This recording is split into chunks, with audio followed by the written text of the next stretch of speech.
Then next is about the management. तो यहाँ पे है मेडिकल मैनेजमेंट एंड थोड़ी बहुत लाइफस्टाइल मॉडिफिकेशन, क्योंकि डायबिटीज मेलाइटिस ऐसी डिजीज कंडीशन है जिसका कोई परमानेंट क्योर नहीं है, बिकॉज ये कोई इन्फेक्शन नहीं है कि हमने एंटीबायोटिक दे दी और डायबिटीज मेलाइटिस जो है पूरा तरीके से ठीक हो गया।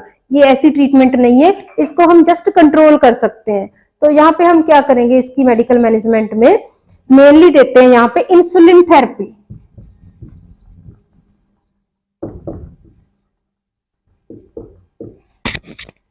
तो मेनली यहाँ पे देते हैं हम इंसुलिन थेरेपी।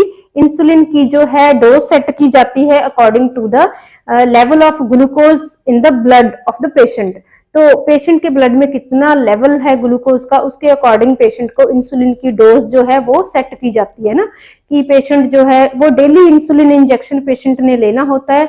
तो पेशेंट को हम एजुकेशन ही ऐसी देते हैं कि खुद वो घर पे जो है इंसुलिन का इंजेक्शन अपनी फैट लेयर में, सबकुटेनियस लेयर में कैसे लगा सकता है, उसको साइट्स के बारे में इंसुलिन साइट्स के बारे में एजुकेशन दे सकते हैं, ठीक है, कि कहाँ पे जो है सबकुटेनियस 45 डिग्री के एंगल में जो है इंजेक्शन पेशेंट ने लगाना है खुद अपने, और जहां पे भी फैटी लेयर है उसके बॉडी में वहां पे ये इंजेक्शन लगा सकते हैं। और साइट जो है चेंज करके लगाना है, मतलब अगर वो अबडमन पे लगा रहा है, थाइस पे लगा रहा है, जहां पे भी फैट टिश्यू प्रेजेंट होते हैं, और मतलब डेली एक ही जगह पे इंजेक्शन नहीं लगाना, क्योंकि ये जो है ना इंसुलिन अगर एक ही जगह पे इंजेक्शन लगाए गए तो वहां के सेल टिश्यू में ये क्या करती है, एट्रोफिकल चेंजेस कर देती हैं। वहां पे सेल टिश्यू में फैट जो है डिसअपियर होनी शुरू हो जाती है, जिसे हम बोल देते हैं लिपोडिस्ट्रॉफी। मतलब वहां पे एट्रोफिकल चेंजेस वहां पे सेल टिश्यू जो है, फैटी सेल टिश्यू जो है वो डिसअपियर होना शुरू हो जाते हैं। तो इसीलिए डेली जो इंजेक्शन लगाना है पेशेंट ने साइट चेंज करके लगाना है, एक जगह पे नहीं लगाना, और 45 डिग्री के एंगल पे लगाना है।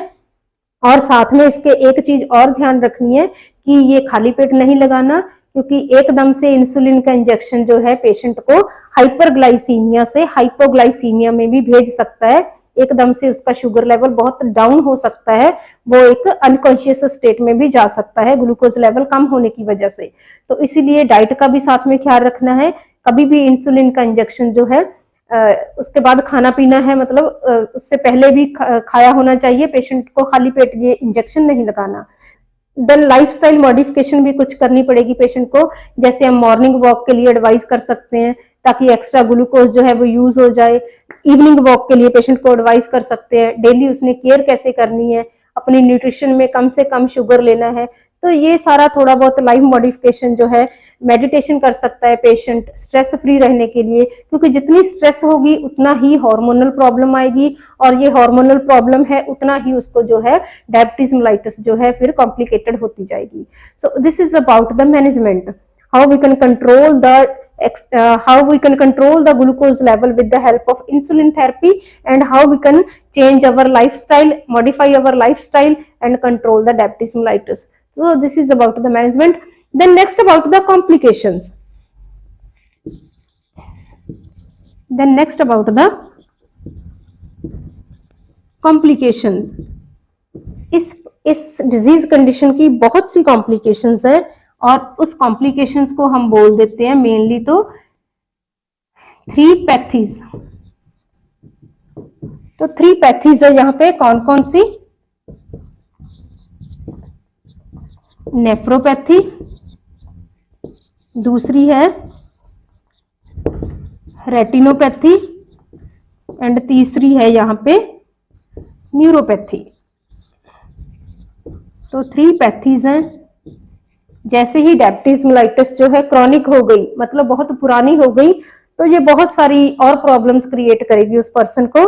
कौन कौन सी 3 पैथीज के अंडर है इसकी complications, nephropathy, retinopathy and neuropathy. अभी nephro word is related to the renal system, retinopathy related to the eyes problem, neuropathy related to the nervous system problem. तो हमें पता है कि जो डायबिटीज है, सपोज कर लो ये ब्लड वेसल है, ब्लड वेसल में जो ब्लड फ्लो कर रहा है उस ब्लड में क्या है, इंक्रीज्ड है ग्लूकोज का लेवल। तो उस ब्लड में क्या है, ग्लूकोज का लेवल इंक्रीज्ड है, और ग्लूकोज क्या है, एक स्टिकी सब्सटेंस है, और स्टिकी सब्सटेंस कोई भी हो वो क्या कर देगा, हमारे ब्लड को विस्कस कर देगा, गाढ़ा बना देगा।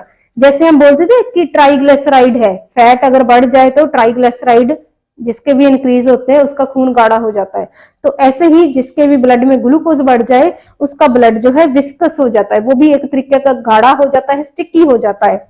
और ऐसा गाढ़ा और स्टिकी ब्लड जो है अच्छे से फ्लो नहीं कर पाएगा, उसका फ्लो जो है वो डिक्रीज हो जाएगा। मतलब जो हमारी छोटी छोटी ब्लड वेसल्स होती हैं, कैपिलरीज होती हैं, उनमें ब्लड फ्लो कम जाएगा, कम फ्लो जाएगा, उसका ब्लड फ्लो उसका वो है डिक्रीज हो जाएगा।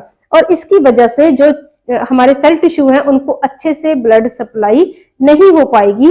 इसीलिए क्या हो जाएगा, रीनल सिस्टम में भी वो ब्लड जो है अच्छे से फिल्टर होने के लिए कम जाएगा, और उस ब्लड में ग्लूकोज का लेवल ज्यादा होने की वजह से वहां पे इन्फेक्शन के चांस बढ़ जाएंगे, किडनी में इन्फेक्शन के चांस बढ़ जाएंगे, और धीरे धीरे इस पेशेंट की किडनियां जो है वो खराब होने लगेगी, क्योंकि ग्लूकोज जो है, शुगर जो है, वो एक मीडियम प्रोवाइड कर देता है बैक्टीरियल ग्रोथ के लिए। इसीलिए जो है ग्लूकोज वाले पेशेंट को रीनल इन्फेक्शन होने के चांसेस बहुत होते हैं, यूटीआई के चांसेस बहुत होते हैं, और डायरेक्ट ही नेफ्रॉन का इन्फेक्शन हो जाता है, क्योंकि नेफ्रॉन के पास ब्लड पहुंचता है ये फिल्टर होने के लिए, तो वहां पे इन्फेक्शन के चांसेस बढ़ जाते हैं और नेफ्रोपैथी की प्रॉब्लम आ जाती है।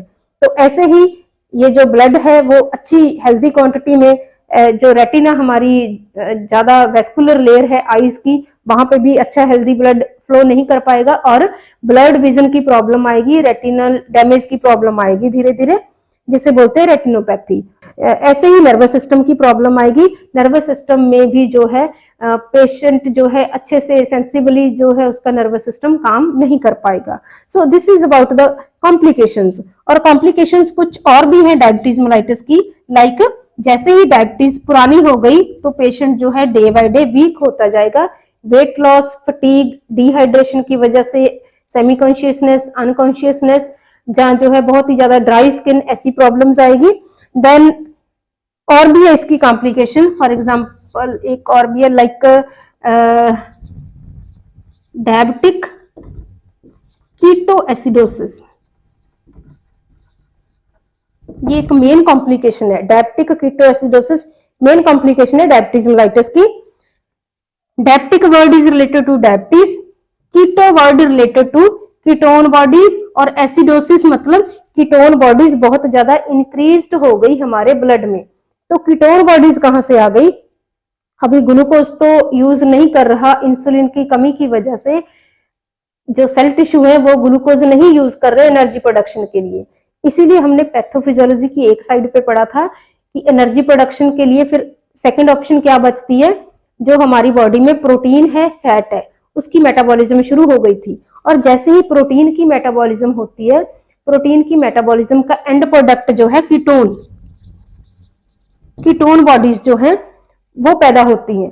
तो कीटोन बॉडीज बहुत ज्यादा प्रोड्यूस हो जाएगी जैसे ही प्रोटीन मेटाबॉलिज्म होगी डायबिटिक पेशेंट के ब्लड में, तो कीटोन बॉडीज बहुत ज्यादा अकमुलेट हो जाएगी, बहुत ज्यादा प्रोड्यूस होगी, बहुत ज्यादा ब्लड में अकमुलेट हो जाएगी, जिससे हम बोलते हैं डायबिटिक कीटोएसिडोसिस।